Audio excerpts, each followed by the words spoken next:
So Heloise and Abelard, I have her as number 16. In her case, she is on the list, not so much because she was a great scholar, which she was, but because of the scandal and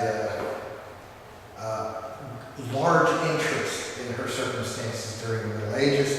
If they had had TMZ back then, or Entertainment Tonight, she would have been like the Kardashian sisters all rolled into one. So You did make her a doctor of the church. she must be on our list. Never Yes, I heard it. 1079. Peter Abelard was born in Britain. So he's a Frenchman. We don't know exactly when and where Heloise was born, and the issue of when she was born becomes significant when the events unfold that are about to unfold. 1115, Heloise and Abelard meet for the first time in Paris. And Heloise is living in Paris with her uncle, and he sees she's very bright, and he wants to give her the best education possible. So he calls the famous scholar Abelard and says, I will pay you and also give you room and board if you will come and educate, if you get my drift, my niece. And Abelard moved in. And eventually, Abelard and Heloise find each other, and she gets pregnant. So between 1115 and 1129, Heloise is placed in the convent of Argenteuil for safety. In 1129, here we actually start having some dates that we actually can be fairly secure with.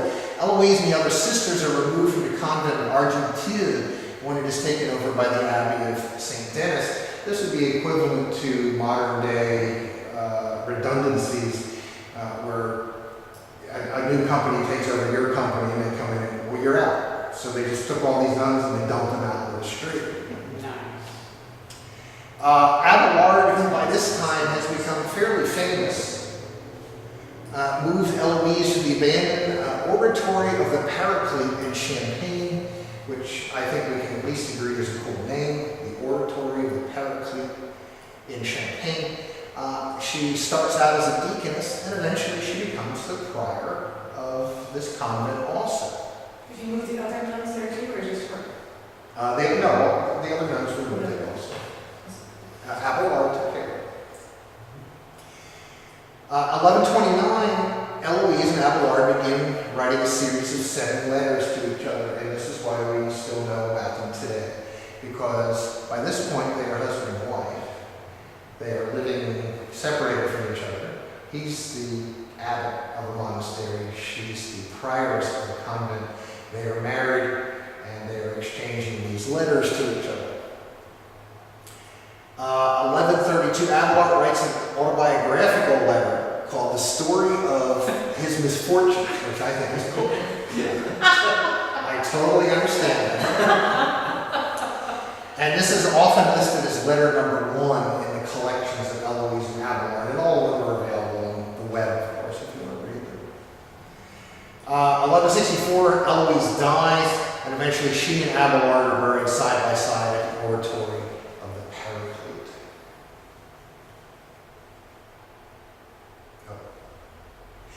Now, we have no photographs or videos of Heloise, and this may be slightly idealized, but if that's what she looks like, I can at least understand why Abelard might have noticed her since he was living in the same house with her, for Pete's sakes. She is beautiful.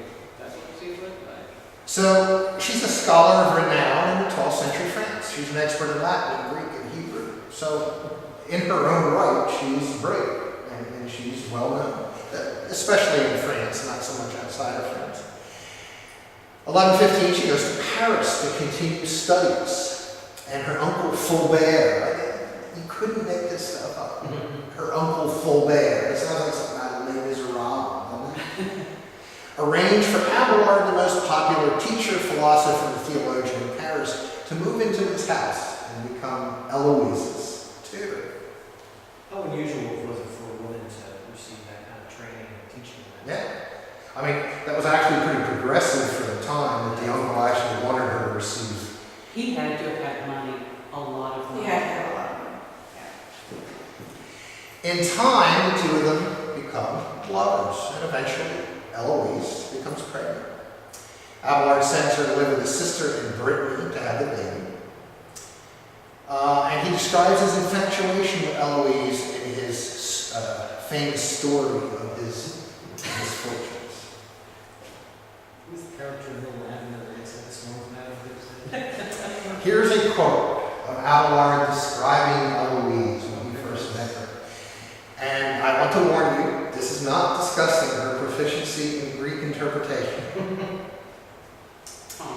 There was in Paris a young creature, a la Philintus, that's the person who's writing to, formed in a prodigality of nature to show mankind a finished composition. Dear Heloise, a reputed niece of one Fulbert, a canon. Her wit and her beauty would have stirred the dullest and most insensible heart, and her education was equally admirable.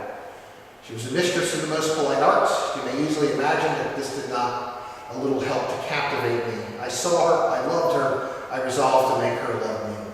The thirst of glory cooled immediately in my heart, and all my passions were lost in this new. I thought of nothing but Heloise. Everything brought her mind, or her image to my mind. I was pensive and restless, and my passion was so violent as to admit of no restraint. I was always vain and presumptive. I flattered myself already with the most bewitching hopes. My reputation had spread itself everywhere, and could a virtuous lady resist a man who had confounded all the learned of the age? We'll get you a trip to HR today. So the question comes up, was Heloise a victim of Abelard's advancement, or was she a willing participant? And this all depends when she was born and how old she was when Heloise and Abelard moved in with Uncle Fulbert. Because you notice there was like a 10-year range of when she had been born. So how old was Heloise when the two met in Paris? We don't know the birth date of Heloise. She could have been as young as 17 or as old as 27. So if she was 17, we would look more on the victim's side. But if she was 27, oh, by that point she's making her own decisions. 17 at that point in time would have been very marriageable. Is old. Yes. Would have been a very marriageable age. You will notice in the quote we had from Abelard earlier that he didn't mention marriage anywhere in there. He had other things on his mind. I don't know what they Imagine were, that. but he had other things on his mind. They did get married after the birth of their son Astrolabe. That sounds like something from French. You couldn't make this up. Now we haven't got to the most purity part yet, and that's coming up. Well, the Uncle next one Fulbert, was not when he found out that Abelard had got Heloise pregnant, he paid to have Abelard mutilated. And I am going to use Abelard's own words to describe what happened, rather than attempting to describe it in my own words. I now thought Fulbert's anger was disarmed. Well, Fulbert was upset, but then Abelard did the right thing. He married her, right? So he thought things were going to calm down. I lived in peace, but alas, our marriage proved but a weak defense against his revenge. Observe Philintus, to what a barbarity he pursued it. He bribed my servants. An assassin came into my bedchamber by night with a razor in his hand and found me in a deep sleep. I suffered the most shameful punishment that the revenge of an enemy could invent. In short, without losing my life, I lost my manhood. So cruel an action escaped not justice. The villain suffered the same mutilation. Poor comfort for so irretrievable an evil. I confess to you that shame, more than any sincere penitence, made me resolve to hang myself in the sight of men. Yet I could not separate myself from my Heloise. And I will let that description stand by itself, and this is still known to us today. Is because of a series of letters to exchange from their monastery. The first several letters are quite personal in nature, and people enjoy reading them even today. The last letters are a little more boring. They're focused on church-related topics. As an example, Heloise had asked Abelard to write a new rule for her nuns, as an example. Well, we're not going to look at that letter in this study. I know what it says. This is a letter from Heloise to Abelard. The first two letters we saw were, or quotes we saw were from Abelard. This one's from Heloise. We may write to each other so innocent a pleasure is not denied us. Let us not lose through negligence the only happiness which has left us, and the only one perhaps which the malice of our enemies can never ravish from us. I shall read that you are my husband, and you shall see me sign myself as your wife. In spite of all our misfortunes, you may be what you please in your letters were first invented for consoling such solitary wretches as myself. Having lost the substantial pleasures of seeing and possessing you, I shall in some measure compensate this loss by the satisfaction I shall find in your writing. There I shall read your most sacred thoughts. I shall carry them always about with me. I shall kiss them every moment. If he can be capable of any jealousy, let it be for the fond caresses I shall bestow upon your letters, and envy only the happiness of those rivals.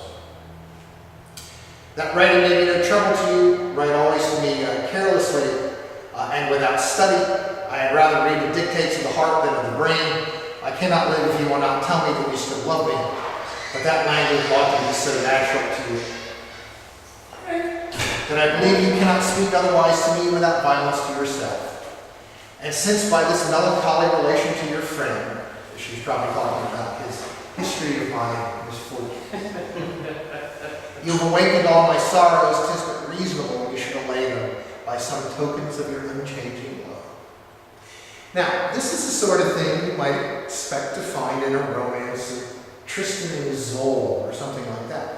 These are two monastic officials in medieval France that are writing these letters.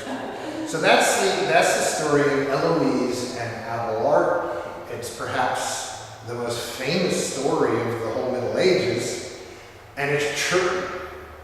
It's certainly the most famous romance in